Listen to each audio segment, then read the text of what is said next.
Hello दोस्तों, स्वागत है आपका हमारे चैनल यूपी एग्ज़ाम क्रेजर में। दोस्तों, आज के वीडियो में हम 19 जुलाई से संबंधित उत्तर प्रदेश के सभी एग्ज़ाम्स के लिए मोस्ट इम्पॉर्टेंट करंट अफेयर के क्वेश्चंस को डिस्कस करेंगे और हर एक क्वेश्चन से रिलेटेड आपको फैक्ट भी बताएंगे। और वीडियो के अंत में हम आपसे ये क्वेश्चन भी पूछेंगे जिसका जवाब आपको कमेंट बॉक्स में देना है।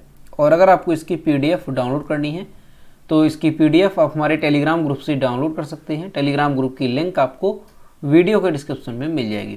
तो चलिए शुरू करते हैं। दोस्तों, यूपी लेखपाल के लिए अगर आपको ग्रामीण प्रवेश की ई बुक डाउनलोड करनी है तो इसकी लिंक आपको वीडियो के डिस्क्रिप्शन में मिल जाएगी, वहाँ से आप इस ई बुक को डाउनलोड कर सकते हैं। आज का सेशन शुरू करने से पहले हम कल के क्वेश्चंस का रिवीजन करते हैं। तो कल का पहला क्वेश्चन है, हाल ही में यूपी पुलिस और किस एजुकेशनल ग्रुप ने पुलिस कर्मियों के मेधावी बच्चों को फ्री कोचिंग के लिए एक अनुबंध साइन किया? तो किसने किया है? अन अकेडमी ने। अगला क्वेश्चन है, हाल ही में उत्तर प्रदेश के किस शहर में प्रदेश का पहला rain water harvesting theme park बनाया गया? तो ये कहाँ पर बनाया गया? कानपुर में। दोस्तों, उत्तर प्रदेश करंट अफेयर की लास्ट 1 ईयर की यानी साल 2021 की अगर आपको PDF ई बुक डाउनलोड करनी है तो इसकी लिंक वीडियो के डिस्क्रिप्शन में मिल जाएगी। और इसके साथ ही अगर आपको उत्तर प्रदेश करंट अफेयर की लास्ट 6 मंथ की PDF ई बुक डाउनलोड करनी है जिसमें हमने जनवरी 2022 से लेकर के जून 2022 तक यानी लास्ट 6 मंथ के उत्तर प्रदेश करंट अफेयर के सभी इंपॉर्टेंट क्वेश्चंस को जो है विस्तार पूर्वक बताया है। तो ये दोनों PDF ई बुक आप वीडियो के डिस्क्रिप्शन में जो लिंक दी गई है वहाँ से डाउनलोड कर सकते हैं। और दोस्तों, PDF ई बुक डाउनलोड करने में अगर कोई प्रॉब्लम होती है तो साइट पर आपको व्हाट्सएप नंबर और ईमेल मिल जाएगा जिस पर आप कॉन्टैक्ट कर सकते हैं। अगला क्वेश्चन है, टाइम मैगजीन की the world's greatest places of 2022 में भारत के अहमदाबाद और किस राज्य को शामिल किया गया? तो अहमदाबाद और केरल को। अगला क्वेश्चन है, 17 जुलाई को पूरे विश्व भर में कौन सा दिवस मनाया जाता है? तो विश्व अंतर्राष्ट्रीय न्याय दिवस 17 जुलाई को मनाया जाता है। अगला क्वेश्चन है, हाल ही में किसने ई नाम प्लेटफॉर्म लॉन्च किया? तो नरेंद्र सिंह तोमर। अगला क्वेश्चन है, विश्व एथलेटिक्स चैंपियनशिप 2025 के लिए मेजबान शहर के रूप में किसे चुना गया? तो किसे चुना गया? ध्यान रखेंगे, टोक्यो को 2025 के लिए। अगला क्वेश्चन है, भारत के किस राज्य में एक व्यक्ति में अनोखा ब्लड ग्रुप मिला? तो ये कहाँ पर मिला? ध्यान रखेंगे, गुजरात में। ऑप्शन नंबर डी यहाँ पर करेक्ट होगा। अगला क्वेश्चन है, भारत में मंकी पॉक्स का पहला मामला किस राज्य में पाया गया? तो मंकी पॉक्स का जो मामला है ये केरल में पाया गया। अगला क्वेश्चन है, किस कंपनी ने दुनिया की सबसे तेज ग्राफिक्स DRAM चिप विकसित की है? तो सैमसंग कंपनी ने। तो दोस्तों, ये कल के क्वेश्चंस थे जिसका हमने रिवीजन किया। अब हम शुरू करते हैं आज का सेशन। आज का पहला क्वेश्चन है, हाल ही में किस राज्य ने भूजल सप्ताह के अवसर पर डिजिटल भूजल रथ की शुरुआत की है? तो इसकी जो शुरुआत है वो की है हमारे प्रदेश उत्तर प्रदेश ने। दोस्तों, प्रदेश में जो है 16 जुलाई से लेकर के 22 जुलाई तक भूजल सप्ताह का आयोजन किया जाएगा। और मुख्यमंत्री के अनुसार इस अभियान के अंतर्गत अधिक से अधिक लोगों को जोड़ने का प्रयास है। दोस्तों, CM योगी आदित्यनाथ ने कहा कि उत्तर प्रदेश के अंदर हमने डिजिटल भूरथ को 10 जनपद के 26 विकास खंडों की 550 ग्राम पंचायतों तक पहुंचाने का कार्यक्रम शुरू किया है। दोस्तों, ये जो रथ होगा, जो ये जागरूकता वैन होगी, ये 10 जिलों में जाएगी। इन 10 जिलों में कौन कौन से जिले हैं? तो ललितपुर है, मेरठ है, शामली, मुजफ्फरनगर है, झांसी, महोबा, हमीरपुर, बांदा, चित्रकूट और बागपत को शामिल किया गया है। अब इसके अंतर्गत क्या है कि ये जो रथ है, ये जो जागरूकता वैन है, ये इन जिलों में जाएगी और इसके माध्यम से लोगों को जागरूक किया जाएगा कि किस तरह से जो है पानी का संरक्षण किया जा सकता है। यानी पानी के बारे में जो है लोगों को जागरूक किया जाएगा। यहाँ पर आप एक इमेज देखिए, ये यहाँ से देख सकते हैं, ये सारी जो वैन है ये योगी आदित्यनाथ ने जो है इसको हरी झंडी दिखाई है और ये 10 जिलों में जाकर के लोगों को जागरूक करेंगे। यहाँ पर देख सकते हैं, यहाँ पर एक स्क्रीन लगाई जाएगी, इसके माध्यम से लोगों को दिखाया जाएगा और इसके माध्यम से लोग जो है सुन करके और देख करके ये समझ सकेंगे किस तरह से पानी का संरक्षण किया जाएगा, इसके बारे में जागरूक किया जाएगा। दोस्तों, ये जो डिजिटल भूजल रथ है इसमें जो है क्या होगा, ऑडियो वीडियो के माध्यम से जो ग्रामीण समुदाय के लोग हैं वो भूजल प्रबंधन के विभिन्न उपायों की जानकारी प्राप्त करेंगे। इसे देख करके और सुन करके वो समझ पाएंगे कि गांव में भी जल संरक्षण के विभिन्न उपाय कैसे हैं, किस तरह से जल संरक्षण किया जा सकता है। तो इसके बारे में उनको जो है जागरूक किया जाएगा। और डिजिटल भूरथ के अलावा भी गांव में जो है अनेक जन जागरूकता कार्यक्रम आयोजित किए जाएंगे, जैसे जागरूकता रैली हो गई, प्रतियोगिता खेल हो गया, जल शपथ है, जनसभा है, गोष्ठी है, कार्यशाला है, नुक्कड़ नाटक, तो ये सारे भी आयोजित किए जाएंगे और इन सबका उद्देश्य जो है वो क्या होगा, तो जल संरक्षण करना इसका उद्देश्य होगा। अगला क्वेश्चन है, प्रोफेसर ध्रुव सेन सिंह को भूविज्ञान का सर्वोच्च पुरस्कार राष्ट्रीय भूविज्ञान पुरस्कार प्रदान किया गया। इनका संबंध उत्तर प्रदेश के किस जिले से है, तो ये जो है उत्तर प्रदेश के देवरिया से संबंधित है। दोस्तों, लखनऊ विश्वविद्यालय के जो प्रसिद्ध वैज्ञानिक और प्रोफेसर हैं ध्रुव सेन सिंह, इन्हें जो है अभी दिल्ली के डॉक्टर अंबेडकर इंटरनेशनल सेंटर में भूविज्ञान के सर्वोच्च पुरस्कार राष्ट्रीय भूविज्ञान पुरस्कार 2019 से केंद्रीय खान मंत्री प्रहलाद जोशी ने सम्मानित किया। ठीक है, अवार्ड कौन सा है, राष्ट्रीय भूविज्ञान पुरस्कार 2019। दोस्तों, ये जो पुरस्कार है ये किन लोगों को दिया जाता है, तो देश के विभिन्न हिस्सों के वैज्ञानिकों को भूविज्ञान के विविध क्षेत्रों में, जैसे कोयला, तेल है, गैस, खनिज, भूजल, भू पर्यावरण आदि में जो उत्कृष्ट योगदान करते हैं उन्हें जो है ये पुरस्कार प्रदान किया जाता है। प्रोफेसर जो ध्रुव सेन सिंह हैं, इन्हें जो है विज्ञान रत्न, शिक्षक श्री और सरस्वती सम्मान से उत्तर प्रदेश सरकार द्वारा सम्मानित किया गया है। तो ये बात भी यहाँ पर ध्यान रखेंगे कि ये अवार्ड भी इन्हें जो है मिल चुके हैं। प्रोफेसर ध्रुव सेन सिंह उत्तर प्रदेश के देवरिया जिले से संबंधित हैं। तो दोस्तों ध्यान रखेंगे, अगर आपसे पूछा जाए कि प्रोफेसर ध्रुव सेन सिंह जिन्हें जो है राष्ट्रीय भूविज्ञान पुरस्कार 2019 से सम्मानित किया गया, कहाँ से हैं, तो ध्यान रखेंगे उत्तर प्रदेश के देवरिया से। और अगर ये पूछा जाए कि जो लखनऊ विश्वविद्यालय के प्रोफेसर हैं ध्रुव सेन सिंह, इन्हें किस अवार्ड से सम्मानित किया गया, तो राष्ट्रीय भूविज्ञान पुरस्कार 2019 से इन्हें सम्मानित किया गया है। अगला क्वेश्चन है, उत्तर प्रदेश सरकार ने कोटेदारों को कॉमन सर्विस सेंटर यानी CSC का दर्जा प्रदान करने के लिए किस संस्था के साथ समझौता किया, तो इसका जो करेक्ट आंसर है वो है option number B, e-governance service India limited के साथ। दोस्तों, सरकार ने जो कोटे की दुकान है इन्हें कॉमन सर्विस सेंटर यानी कि CSC से जोड़ने की जो प्रक्रिया है वो शुरू की है। आम जनता को कोटे की दुकान पर कई सारी सुविधाएं मिलेंगी। कोटे की दुकान से जो आम लोग हैं वो राशन कार्ड बनवा सकते हैं, आधार कार्ड बनवा सकते हैं, पैन कार्ड बनवा सकते हैं और इसके साथ ही वो वोटर लिस्ट से जुड़ी समस्याओं को भी कोटेदार ठीक करवाएंगे। इसके लिए मुख्यमंत्री योगी आदित्यनाथ की अध्यक्षता में प्रदेश सरकार और CSC e-governance service India limited के बीच MOU साइन किया गया। मुख्यमंत्री ने कोटेदारों के लिए राशन वितरण पर प्रति क्विंटल 20 रुपये लाभांश की भी घोषणा की है, वृद्धि की घोषणा की है, यानी कोटेदारों का जो लाभांश है वो प्रति क्विंटल 70 रुपये से बढ़ा करके 90 रुपये कर दिया गया। तो यहाँ से आपको याद क्या रखना है कि कॉमन सर्विस सेंटर से जोड़ने जा रही है उत्तर प्रदेश सरकार। जो कोटे की दुकान है, जो राशन की दुकान है, उन्हें जो है कॉमन सर्विस सेंटर से जोड़ने की जो प्रक्रिया है वो शुरू की गई है, यानी CSC। ध्यान रखेंगे आप, CSC। अब दोस्तों, जो राशन की दुकान होगी, जो कोटे की दुकान होगी गांव स्तर पर, तो इससे लोगों को क्या लाभ होगा, तो इससे जो है लोगों को ये लाभ होगा कि जो कॉमन सर्विस सेंटर बनेंगी, CSC बनेंगी, तो इससे जो लोग हैं उन्हें ब्लॉक स्तर पर नहीं जाना होगा। जैसे कोई राशन कार्ड से संबंधित समस्या है, आधार कार्ड से कोई समस्या है, पैन कार्ड से समस्या है, तो ये सारी जो समस्याएं हैं वो अपने गांव स्तर पर ही इसको सुलझा सकेंगे। ठीक है, कहाँ पर, राशन की जो दुकान होगी, जो कोटे की दुकान होगी, वहाँ पर ये सारी उन्हें सुविधाएं मिल जाएंगी। दोस्तों, कॉमन सर्विस सेंटर क्या होगा, CSC क्या होगा, तो कॉमन सर्विस सेंटर जो है ये कोटे की दुकान पर ही होगा और यहाँ पर क्या होगा, कंप्यूटर होगा, इंटरनेट की सुविधा होगी। ठीक है, और यहाँ पर जो है सारे काम जो इंटरनेट के माध्यम से लोग को ब्लॉक स्तर पर जाना होता है, तो वो अब जाने की ज़रूरत नहीं होगी और ये सारी सुविधाएं लोगों को गांव स्तर पर ही मिल जाएंगी। तो ये जो है कॉमन सर्विस सेंटर से जोड़ने जा रही है उत्तर प्रदेश सरकार जो कोटे की दुकान है उन सभी को। तो ये आप यहाँ पर ध्यान रखेंगे कि किस के बीच जो है समझौता किया गया है, तो ई-गवर्नेंस सर्विस इंडिया लिमिटेड के बीच जो है MOU साइन किया गया है CSC को जोड़ने के लिए। अगला क्वेश्चन है, INS सिंधु ध्वज कितने साल की राष्ट्र सेवा के बाद सेवा मुक्त कर दिया गया, इसका जो करेक्ट आंसर है वो है ऑप्शन नंबर ए, 35 साल बाद। दोस्तों, भारतीय नौसेना की किलो श्रेणी पनडुब्बी जो थी INS सिंधु ध्वज, नाम ध्यान रखेंगे, तो इसे जो है 35 साल की सेवा के बाद 16 जुलाई 2022 को सेवा मुक्त कर दिया गया। 1987 में नौसेना में शामिल सिंधु ध्वज 1986 और 2000 के बीच रूस से हासिल की गई 10 किलो श्रेणी की पनडुब्बियों में से एक थी। यह एकमात्र पनडुब्बी थी जिसे प्रधानमंत्री नरेंद्र मोदी द्वारा इनोवेशन के लिए chief of naval staff rolling trophy से सम्मानित किया गया था। तो इस वजह से आप इसका नाम अच्छे से याद रखेंगे।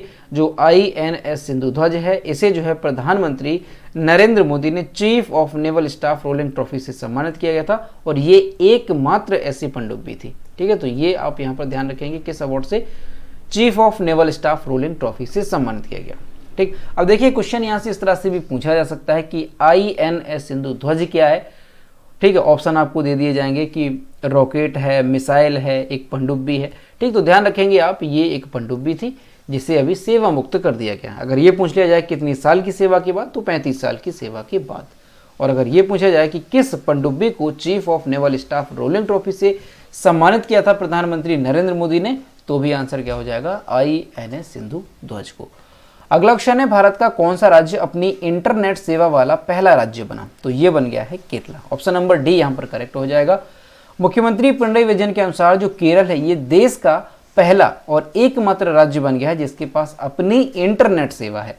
यह घोषणा दूरसंचार विभाग द्वारा Kerala fibre optic network limited यानी के फोन की IT अवसंरचना परियोजना के लिए एक इंटरनेट सेवा प्रदाता लाइसेंस देने के बाद की गई, जिसका उद्देश्य राज्य में सभी को इंटरनेट तक पहुंच प्रदान करना है। तो दोस्तों मोस्ट इंपॉर्टेंट क्वेश्चन रहेगा, ध्यान रखेंगे, आपसे क्वेश्चन पूछा जा सकता है कि देश का पहला और एकमात्र राज्य कौन सा बन गया है जिसके पास अपनी खुद की इंटरनेट सेवा है, तो आंसर आपका हो जाएगा केरल।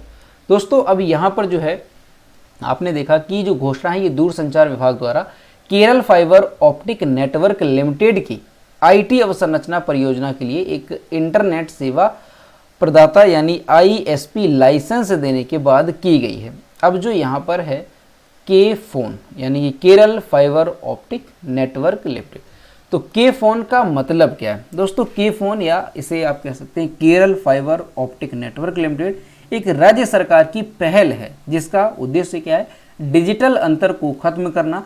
सरकार के अनुसार इस परियोजना द्वारा बनाए गए बुनियादी ढांचे से राज्य के वर्तमान दूरसंचार पारिस्थितिकी तंत्र को पूरक होने की उम्मीद है। यानी जो के फोन है Kerala fibre optic network limited, ये क्या है, ये जो है एक राज्य सरकार की पहल है जिसका उद्देश्य डिजिटल अंतर को खत्म करना है। तो यहाँ से आपको यही ध्यान रखना है कि देश का पहला और एकमात्र राज्य कौन सा बन गया है जिसके पास अपनी खुद की इंटरनेट सेवा है, तो आंसर हो जाएगा आपका केरल।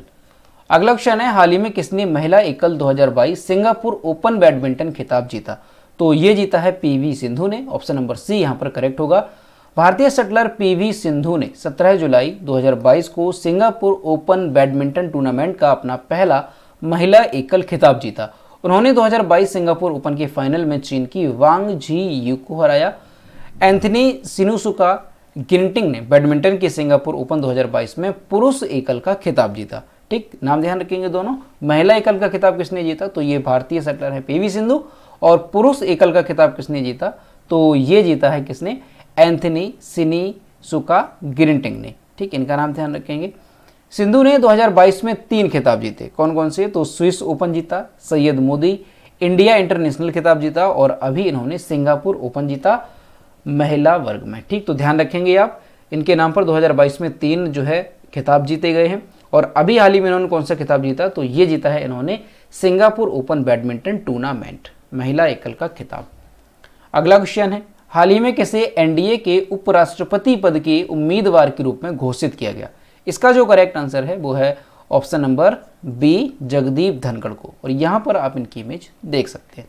दोस्तों भाजपा ने पश्चिम बंगाल की जो राज्यपाल हैं जगदीप धनखड़, इनको जो है NDA के उपराष्ट्रपति पद के उम्मीदवार के रूप में घोषित किया। पार्टी प्रमुख JP नड्डा ने उन्हें किसान पुत्र यानी कि किसान का बेटा के रूप में सराहना की, जिन्होंने खुद को लोगों के राज्यपाल के रूप में स्थापित किया था। यानी दोस्तों जो जगदीप धनखड़ हैं ये पश्चिम बंगाल के राज्यपाल थे और इनका जो इस्तीफा है वो स्वीकार किया गया। राष्ट्रपति ने इनका जो इस्तीफा है वो स्वीकार किया राज्यपाल के पद से, क्योंकि इन्हें जो है उपराष्ट्रपति पद के उम्मीदवार के रूप में घोषित किया गया है।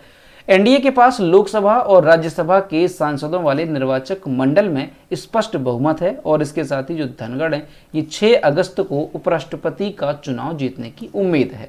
यानी दोस्तों जो जगदीप धनखड़ हैं ये अगले उपराष्ट्रपति हो सकते हैं। क्यों? क्योंकि एनडीए ने इन्हें उपराष्ट्रपति पद के उम्मीदवार के रूप में घोषित किया और एनडीए के पास लोकसभा और राज्यसभा में जो है स्पष्ट बहुमत भी है।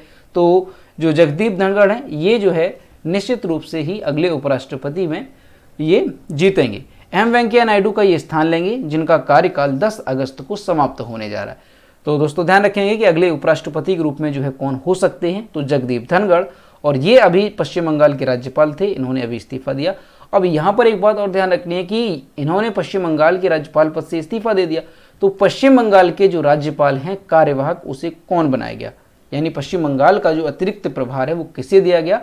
तो ध्यान रखेंगे आप ला गणेशन को, जो कि कहाँ के राज्यपाल हैं, तो जो ला गणेशन है ये मणिपुर के राज्यपाल हैं और इन्हें जो है अब पश्चिम बंगाल का अतिरिक्त प्रभार जो है दिया गया है राज्यपाल का। तो यहाँ से आप दोनों बातें ध्यान रखेंगे, पश्चिम बंगाल के जो राज्यपाल हैं वो कौन अभी बन गए हैं, तो मणिपुर के जो राज्यपाल हैं ला गणेशन, उन्हें अतिरिक्त प्रभार दिया गया, और जो जगदीप धनखड़ हैं ये जो है एनडीए के उपराष्ट्रपति पद के उम्मीदवार के रूप में घोषित किए गए हैं और अगले ये उपराष्ट्रपति बन सकते हैं। अब दोस्तों यहाँ पर कुछ नियुक्तियां देखते हैं 2022 में जो प्रमुख नियुक्तियां की गई हैं 2021 और 22 में।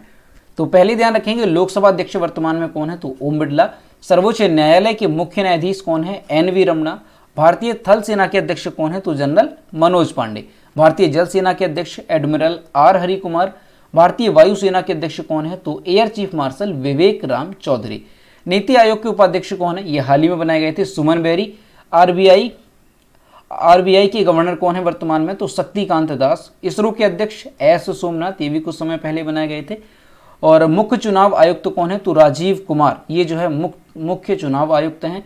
इंटेलिजेंस ब्यूरो के निदेशक, ये भी हाल ही में बनाए गए थे, तो तपंडेका, ये इंटेलिजेंस ब्यूरो के निदेशक हैं। एनआईए के निदेशक कौन है, तो दिनकर गुप्ता। नीति आयोग के सीईओ परमेश्वरन अय्यर, ये भी हाल ही में बनाए गए थे। और रॉ के प्रमुख कौन है, तो सामंत गोयल। तो ये सभी आपको जो प्रमुख पद हैं ये ध्यान रखने हैं, इनसे क्वेश्चन जो है कई बार पूछ लिया जाता है। अगला क्वेश्चन है, सर्बिया में पैरासिन ओपन शतरंज प्रतियोगिता 2022 को किसने जीता, तो ये जीती गई है आर प्रज्ञानंद के द्वारा। यहाँ पर आप इनकी इमेज देख सकते हैं। सर्बिया में पैरासिन ओपन शतरंज प्रतियोगिता 2022 को युवा भारतीय ग्रैंड मास्टर आर प्रज्ञान आनंद ने जीता, जो 9 राउंड के बाद 8 अंकों के साथ समाप्त हुआ। उन्होंने आधे अंक की बढ़त के साथ जीत दर्ज की है। अलेक्जेंडर प्रेडके ने 7.5 अंक के साथ अलीसर सुलेमेनोव और भारत के एएल मुथैया से आगे दूसरा स्थान हासिल किया, जिन्होंने दोनों 7 अंक बनाए। एक उच्च टाई ब्रेक स्कोर के कारण सुलेमेनोव ने तीसरा स्थान हासिल किया। तो यहाँ से दोस्तों ध्यान रखेंगे कि सर्बिया में जो पैरासिन ओपन शतरंज प्रतियोगिता 2022 थी, तो इसे जो है किसने जीता, तो भारतीय जो युवा ग्रैंड मास्टर हैं आर प्रज्ञानंद, इन्होंने इस प्रतियोगिता को जीता। दूसरे स्थान पर कौन रहे, तो अलेक्जेंडर प्रेडके, ये जो है दूसरे स्थान पर है। तीसरे स्थान पर कौन रहे, तो ध्यान रखेंगे आप सुलेमेनोव, ये जो है तीसरे स्थान पर है। तो यहाँ पर आपको फर्स्ट याद रखना है आर प्रज्ञानंद, ये मोस्ट इंपॉर्टेंट रहेगा। अगला क्वेश्चन है, अंतर्राष्ट्रीय नेल्सन मंडेला दिवस कब मनाया जाता है। इसका जो करेक्ट आंसर है वो है ऑप्शन नंबर डी 18 जुलाई को। और यहाँ पर आप इमेज देख सकते हैं नेल्सन मंडेला की। दोस्तों विश्व भर में जो है प्रतिवर्ष यानी 18 जुलाई को नेल्सन मंडेला अंतर्राष्ट्रीय दिवस मनाया जाता है। यह दिन दक्षिण अफ्रीका की लोकतांत्रिक रूप से निर्वाचित पहले राष्ट्रपति और रंग भेद पर न्याय के लिए उनके लंबे संघर्ष के स्मरण में मनाया जाता है। संयुक्त राष्ट्र ने आधिकारिक तौर पर नवंबर 2009 में नेल्सन मंडेला अंतर्राष्ट्रीय दिवस या मंडेला दिवस को नामित किया था। यानी अगर पूछ लिया जाए कि नेल्सन मंडेला अंतर्राष्ट्रीय दिवस की जो है घोषणा कब की गई थी, तो नवंबर 2009 में इसे घोषित किया गया था। दोस्तों नेल्सन मंडेला का नाम आपने सुना होगा, लेकिन नेल्सन मंडेला कौन थे, तो ये आप यहाँ से ध्यान रखेंगे दोस्तों, जो नेल्सन मंडेला हैं ये जो है दक्षिण अफ्रीका के पहले अश्वेत राष्ट्रपति थे। संयुक्त राष्ट्र के अनुसार अंतर्राष्ट्रीय नेल्सन मंडेला दिवस 2022 की थीम क्या है, तो ध्यान रखेंगे do what you can with what you have where you are. तो ये थीम रही 2022 की अंतर्राष्ट्रीय नेल्सन मंडेला दिवस की। यानी इस थीम को हिंदी में क्या कहेंगे, तो इसका हिंदी में अनुवाद होगा कि आपके पास जो है आप जहां पर हैं वहां से पहल करें। ये थीम है 2022 की अंतर्राष्ट्रीय नेल्सन मंडेला दिवस की। दोस्तों नेल्सन मंडेला के बारे में अगर देखें तो जो नेल्सन मंडेला हैं ये एक मानवाधिकार कार्यकर्ता थे, वकील थे, शांति के अंतर्राष्ट्रीय प्रवर्तक थे और दक्षिण अफ्रीका के पहले नेता भी थे। यानी राष्ट्रपति के तौर पर जो है इन्हें अश्वेत राष्ट्रपति के तौर पर इन्हें जो है चुना गया था। दोस्तों इनका जन्म कब हुआ था? तो 1918 में 18 जुलाई को। जन्म की अगर बात करें तो ध्यान रखेंगे आप 18 जुलाई को, 18 जुलाई 1918 को इनका जन्म हुआ था नेल्सन मंडेला का। और दोस्तों ये किसके पुत्र थे? तो चीफ हेनरी मंडेला के ये पुत्र थे। ठीक है दोस्तों, इन्हें जो है तेम्बू कबीले के होने के कारण से इन्हें जो है मदीबा के नाम से भी जाना जाता था। ठीक है, अगर पूछ लिया जाए कि मदीबा के नाम से किसे जाना जाता था तो नेल्सन मंडेला को मदीबा के नाम से भी जाना जाता था। दोस्तों इनसे संबंधित एक क्वेश्चन ध्यान रखना है आपको कि नेल्सन मंडेला को जो है नोबेल शांति पुरस्कार से भी सम्मानित किया गया था। कब किया गया था? तो 1993 में। ठीक, ध्यान रखेंगे आप 1993 में इन्हें जो है शांति का नोबेल दिया गया था। तो ये ध्यान रखेंगे, काफ़ी इंपॉर्टेंट रहेगा कि शांति का नोबेल पुरस्कार इन्हें कब दिया गया? तो 1993 में इन्हें नोबेल शांति पुरस्कार से सम्मानित किया गया। और दोस्तों इनका निधन कब हुआ था? तो 2013 में इनका निधन हो गया था 95 वर्ष की आयु में। तो नेल्सन मंडेला से संबंधित प्रमुख बातें ध्यान रखेंगे। और 18 जुलाई को जो है नेल्सन मंडेला अंतर्राष्ट्रीय दिवस मनाया जाता है, ये भी आप याद रखेंगे। अगला क्वेश्चन है कि देश के उपराष्ट्रपति बदारा ए जूफ भारत की यात्रा पर आए हैं। इसका जो करेक्ट आंसर है वो है ऑप्शन नंबर ए करेक्ट हो जाएगा, गाम्बिया। दोस्तों गाम्बिया के जो उपराष्ट्रपति हैं बदारा ए जूफ, ये 18 जुलाई 2022 को भारत पहुंचे और भारत का इनका ये 5 दिवसीय दौरा है। बदारा जूफ अन्य द्विपक्षीय कार्यक्रमों में भाग लेने के साथ साथ CII एग्जिम बैंक के कॉन्क्लेव 2022 में भाग लेंगे। भारत अफ्रीका विकास साझेदारी पर 17वां CII एग्जिम बैंक कॉन्क्लेव 19 जुलाई 2022 को नई दिल्ली में आयोजित किया जाएगा। तो ध्यान रखना है कि भारत की यात्रा पर अभी जो है किस देश के उपराष्ट्रपति आए हुए हैं? तो गाम्बिया के उपराष्ट्रपति जो है भारत की यात्रा पर आए हुए हैं। दोस्तों गाम्बिया की अगर बात करें कि गाम्बिया की राजधानी क्या है, कैपिटल क्या है गाम्बिया की, तो बांजुल जो है गाम्बिया की कैपिटल है। गाम्बिया की जो करेंसी यानी कि मुद्रा है वो क्या है? तो गैम्बियन दलासी, ये जो है गाम्बिया की करेंसी है। और गाम्बिया के राष्ट्रपति कौन है वर्तमान में? तो अदामा बैरो, ये जो है गाम्बिया के राष्ट्रपति हैं। तो दोस्तों गाम्बिया से रिलेटेड ये बातें ध्यान रखेंगे। तो दोस्तों ये थे 19 जुलाई से संबंधित उत्तर प्रदेश के सभी एग्जाम्स के लिए मोस्ट इंपॉर्टेंट करंट अफेयर के क्वेश्चन जो कि हमने डिस्कस किए। हम देखते हैं कल की वीडियो को क्वेश्चन जो हमने आपसे पूछा था। तो ये कल के वीडियो का क्वेश्चन है जो हमने आपसे पूछा था कि भारत का पहला ई वेस्ट इको पार्क किस राज्य या केंद्र शासित प्रदेश में बनाया जाएगा? तो इसका जो करेक्ट आंसर था वो ऑप्शन नंबर ए था, दिल्ली। और लगभग सभी स्टूडेंट्स ने इसके सही जवाब किए। और मैं आपसे रोज़ कहता हूँ कि जो भी क्वेश्चन आपसे पूछा जाए तो सभी लोग क्वेश्चन का आंसर जरूर किया करो। तो ये रहा आज का क्वेश्चन। राज्य में लखनऊ कानपुर एक्सप्रेसवे का निर्माण कार्य अक्टूबर 2022 तक शुरू कर दिया जाएगा। तो ये जो एक्सप्रेसवे है इसकी लंबाई कितनी होगी? इसका जो भी करेक्ट आंसर है वो आपको कमेंट बॉक्स में बताना है। और दोस्तों सभी लोग क्वेश्चन का आंसर जरूर किया करो। तो दोस्तों आज का वीडियो कैसा लगा? अगर वीडियो पसंद आया है तो इसे लाइक करें, अपने दोस्तों के साथ शेयर करें। और अगर अभी तक हमारे चैनल पर नए हैं तो चैनल को सब्सक्राइब करना ना भूलें। साथ ही बेल आइकन को भी प्रेस करें ताकि समय समय पर आपको जो नोटिफिकेशन है वो वीडियोज़ की मिलती रहे। तो मिलते हैं नेक्स्ट वीडियो में। Thank you.